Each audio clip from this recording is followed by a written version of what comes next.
My dear friends and students, स्वागत है आप सभी का आपके अपने यूट्यूब चैनल पर पुनः, जिसका नाम है ऐसे एजुकेशन पॉइंट। मैं हूं संकेत।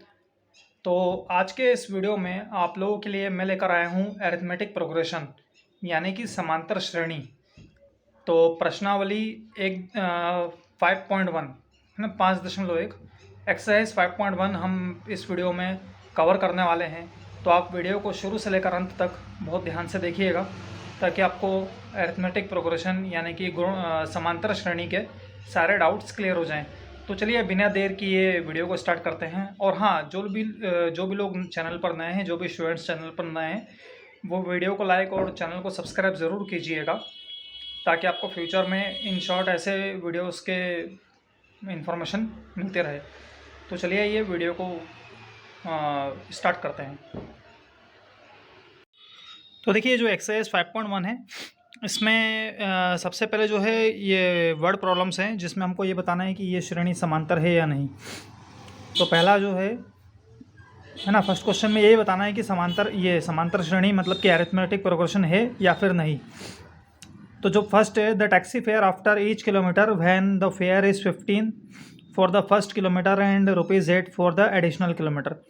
मतलब कि पहले किलोमीटर के लिए जो टैक्सी का फेयर है वो 15 रुपये है, और आगे आने वाले किलोमीटर्स के लिए जो टैक्सी का फेयर है वो ₹8 हर किलोमीटर के लिए है। तो सीधी सी बात है, यदि हम इस क्वेश्चन की बात करें तो यहाँ पर सीरीज़ कुछ ऐसी हो जाएगी कि पहले किलोमीटर के लिए तो आप लिख देंगे कि 15, और उसके बाद हर किलोमीटर के लिए आपको 15 में 8 को जोड़ना है ना। 15 + 8, 15 + 8 + 8, 15 + 8 + 8 + 8, तो ये कुछ इस तरीके से ये सीरीज़ बन जाएगी। तो यहाँ आपको दिख रहा है कि यहाँ पर 15 है, यहाँ पर 23 हो जाएगा, यहाँ पर 31 हो जाएगा, उसके बाद यहाँ पर जो है 39 हो जाएगा। ठीक है, तो इस तरीके से ये जो है यहाँ पर डिफरेंस एक जैसा चल रहा है, क्योंकि 8 का डिफरेंस है। तो डिफरेंस एक जैसा चल रहा है, इसका मतलब ये है कि ये एक समांतर श्रेणी है, मतलब कि अरिथमेटिक प्रोग्रेशन है ना। तो पहला क्वेश्चन सही था। फिर हम बात करें अगले वाले क्वेश्चन की, तो अगले वाले क्वेश्चन में क्या हो रहा है कि the amount of air present in the cylinder when vacuum pump removes 1/4 of the air remaining in the cylinder at that time. तो इस क्वेश्चन में क्या हो रहा है कि ये AP नहीं है, ये GP है, क्योंकि इसमें क्या हो रहा है कि 1/4 of the air remaining in the cylinder at that time का मतलब ये है कि कि हमें 1/4 जो उसकी ओरिजिनल एयर उससे 1/4 को माइनस करना है ना। तो ये वाला क्वेश्चन जो है AP का नहीं है। इस टाइप से the cost of digging a well after every metre of digging when its cost is 150 for the first metre.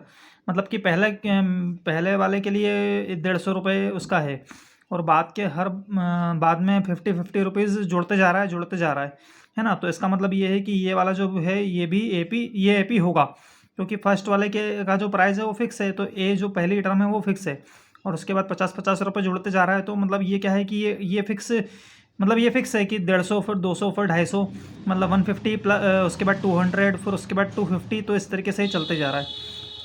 और अगला क्वेश्चन जो है ये क्लियर दिख रहा है कि the amount of money in the account every year when ₹1000 is deposited at the compound interest of 8% per annum. तो देखिए, यहाँ पर क्या होगा कि जब भी आप इंटरेस्ट निकालेंगे तो 8% का पर एनम के हिसाब से इंटरेस्ट निकल जरूर रहा है, पर इंटरेस्ट का जो आंसर आएगा वो उतना प्रॉपर डिफरेंस सेम नहीं होगा। हर बार इंटरेस्ट जो है वो एक जैसा वेरी नहीं करेगा।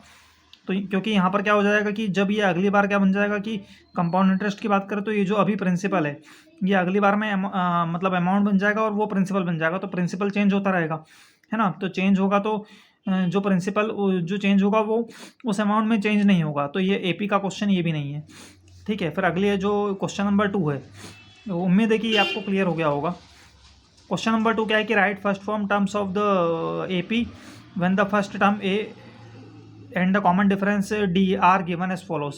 देखो, पहली टर्म दी है A, और दूसरे कॉमन डिफरेंस भी दिया है ना, जो 10 है। तो A भी 10 है और D भी 10 है। ठीक है, तो इस केस में क्या हो रहा है कि A और D दोनों जब 10 है ना, तो यहाँ पर हमको टर्म्स लिखनी है। तो देखिए, यहाँ पर क्या होगा, A और D जब आपको 10 दिया है ना, तो क्वेश्चन में यहाँ पर लिख देता हूँ कि सेकंड क्वेश्चन में आपको क्या करना है कि यहाँ पर आपको A दिया है 10, D भी आपको कितना दिया है, 10 दिया है। ठीक है, इस केस में आपको क्या निकालना है, आपको निकालना है सीरीज़ निकालनी है। तो भाई सीरीज़ सीधी सी बात है कि पहली टर्म A होती है, दूसरी टर्म A + D होती है, तीसरी टर्म A + 2D होती है, और इस तरीके से ये टर्म चलती जाती है। तो यहाँ पर हम 10 लिख देंगे, फिर यहाँ पर 10 + 10 लिख देंगे, फिर यहाँ 10 + 2 यहाँ पर 10 लिख देंगे तो इस तरीके से चलते जाएगा। तो यहाँ पर आ जाएगा 10, यहाँ आ जाएगा 20, यहाँ आ जाएगा 30। तो इस तरीके से ये AP जो है ये आपका बन चुका है, ठीक है। तो इस तरीके से हमको ध्यान रखना है। फिर अगली चीज़ जो है अगला क्वेश्चन में भी कुछ इस तरीके से ये करना है कि सारे क्वेश्चन जो हैं आपको देखने हैं, ठीक है। अब जैसे मान लीजिए 4th वाला ले लेते हैं कि जहाँ पर A-1 है और D जो है 1/2 है, ठीक है। जब आपका A-1 है, जैसे इसका मैंने फर्स्ट ले लिया था, अब इसी का मैं 4th वाला लेता हूँ कि यहाँ पर क्या है, A जो है वो है -1 और D कितना दिया है इसमें, D है 1/2। D कितना दिया है 1/2, ठीक है। तो A है आपका -1 और D जो है वो 1/2 है। तो यहाँ पर जो है ये पहले टर्म तो A है तो -1 आ जाएगा, फिर D जो है -1, ठीक है। डिफरेंस कितने कितने का है, 1/2 का है। तो इसमें 1/2 आपको क्या करना पड़ेगा, जोड़ना पड़ेगा। फिर तीसरे में -1 प्लस 1/2 प्लस 1/2, ठीक है। तो इस तरीके से ये 1/2 प्लस का है ना, इसलिए हम जोड़ रहे हैं। यदि 1/2 माइनस का होता तो यहाँ पर माइनस का साइन आ जाता। तो ये -1, अब एक में से आधा माइनस करोगे तो माइनस का 1/2 बचेगा।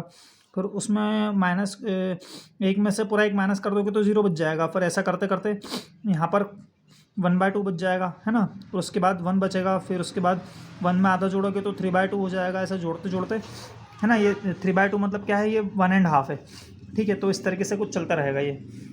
तो ये क्वेश्चन भी कुछ इस तरीके से सॉल्व हो जाएगा, ठीक है। वीडियो में आगे बढ़ते हैं, हम कंटिन्यू करते हैं। अब अगला क्वेश्चन क्या दिया है कि for the following APs right the first term and the common difference. जो ये नीचे AP दी हुई है ना, इसमें फर्स्ट टर्म आपको बतानी है और कॉमन डिफरेंस बताना है। तो देखिए पहला क्वेश्चन हम देख लेते हैं कि देखिए फर्स्ट टर्म की बात करें तो यहाँ पर जो 3 है जो दिखा है ना, तो ये फर्स्ट टर्म तो 3 है और कॉमन डिफरेंस मतलब इन दोनों के बीच का डिफरेंस कितना है, 3। और देखिए सीरीज क्या हो रही है, निगेटिव जा रही है, मतलब बड़े नंबर से छोटा नंबर आ रहा है। तो 3 और 1 के बीच में कितने का डिफरेंस है, 2 का डिफरेंस है। फिर 1 और -1 के बीच में कितने का डिफरेंस है, 2 का डिफरेंस है। तो कॉमन डिफरेंस कितना हो जाएगा, 2 हो जाएगा। ऐसे इस वाले क्वेश्चन को देख लेते हैं। तो -5 और -1 है, तो यहाँ पे 4 का डिफरेंस है ना। तो ये जो है ये सीरीज बढ़ रही है, इंक्रीज हो रही है, तो +4 का डिफरेंस है ना। और फर्स्ट टर्म कितनी है इसकी, -5 है। और ऐसे ही ये जो है इसकी फर्स्ट टर्म 1/3 है, पर यहाँ 1 के बाद 4 का डिफरेंस चल रहा है ना, तो यहाँ पे 4 जुड़ रहा है इसमें। तो यहाँ पे मतलब 4/3 जुड़ रहा है, तो 4/3 जुड़ रहा है यहाँ पे, है ना। तो यहाँ पर भी 4/3 जुड़ रहा है, तो 4/3 इसका डिफरेंस आ गया। और यहाँ पर भी आप निकाल सकते हो इस तरीके से इसको। अब अगला क्वेश्चन जो है, which of the following are APs if they form an AP, find the common difference D and write 3 more terms. तो देखिए पहली टर्म जो है ये 2 है, दूसरी 4 है, तीसरी 8 है। तो ये तो AP कहीं से कहीं तक नहीं है, क्योंकि यहाँ पे डिफरेंस सेम नहीं है। 2 के बाद 4 आ गया, 4 के बाद डायरेक्ट 8 आ गया, 8 के बाद डायरेक्ट 16 आ गया, मतलब ये GP हो गया। क्योंकि 2 की पावर 2, 2 की पावर 3, 2 की पावर 4 कुछ इस तरीके से चल रहा है। और यहाँ पर यदि आप देखेंगे तो ये AP हो सकता है, डिफरेंस सेम होना चाहिए, है ना। तो देखिए 2 के बाद 5/2 है, मतलब कि 2.5 है। फिर 3 है, फिर 7/2 मतलब 3.5, मतलब इसमें क्या हो रहा है कि 0.5 का डिफरेंस चल रहा है। तो ये जो है 0.5 का डिफरेंस चल रहा है, मतलब ये भी क्या हो जाएगा, एक AP हो जाएगा। और यहाँ पर -1/2 है, फिर -3/2 है। तो देखिए यहाँ पर क्या हो रहा है कि यहाँ 2 का डिफरेंस चल रहा है, यहाँ पर भी 2 का डिफरेंस, यहाँ पर भी 2 का डिफरेंस, मतलब -2 का डिफरेंस चल रहा है देखा जाए तो। ये भी एक AP है, सेम डिफरेंस चल रहा है।